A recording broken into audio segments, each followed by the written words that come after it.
اور اب آزادی ملی تھی تو کوئی پرواہ نہیں تھی کہ کیا گناہ ہے اور کیا نہیں، لیکن آج رات کی صبح نے اس کے ہوش اڑا دیے تھے۔ رات کو بھی لیلا کا رویہ ویسا نہیں تھا جیسا کہ ہوتا تھا۔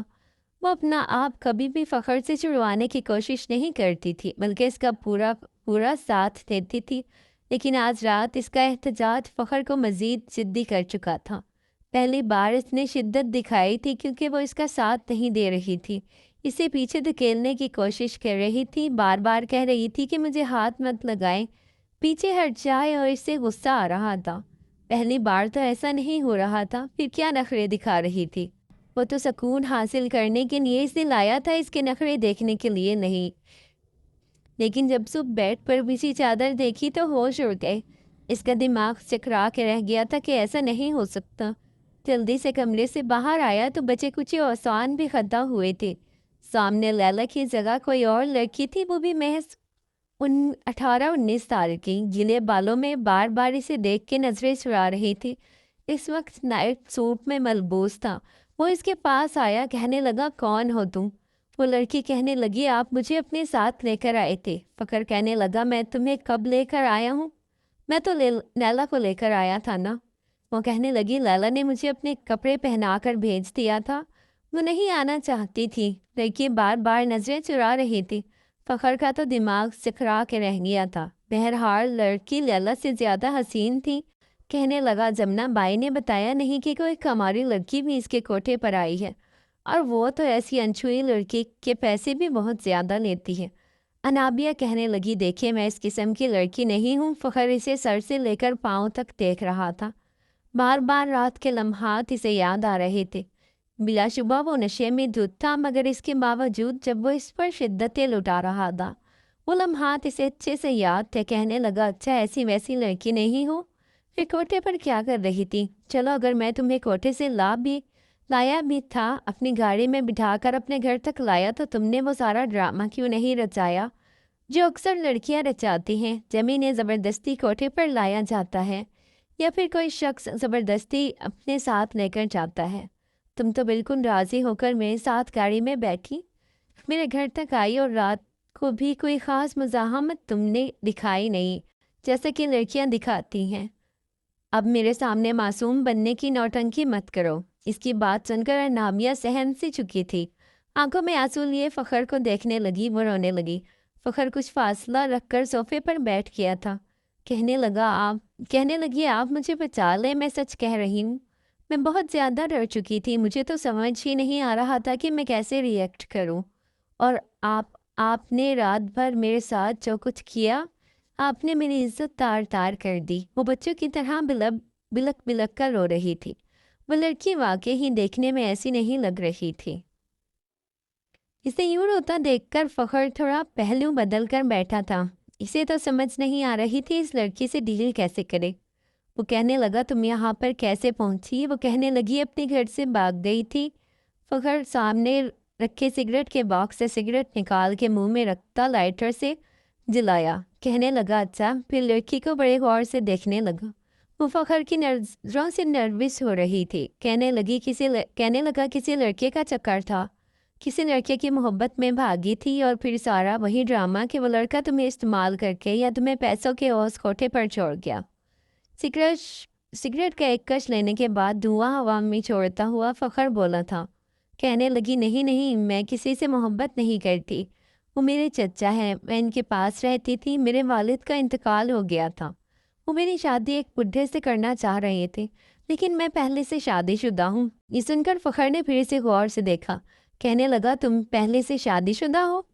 میں نہیں مانتا۔ کہنے لگی میں تو کہہ رہی ہوں کہ میں پہلے سے شادی شدہ ہوں، آپ کیوں نہیں مان رہے؟ کہنے لگا پھر اپنے شوہر کے پاس کیوں نہیں رہتی؟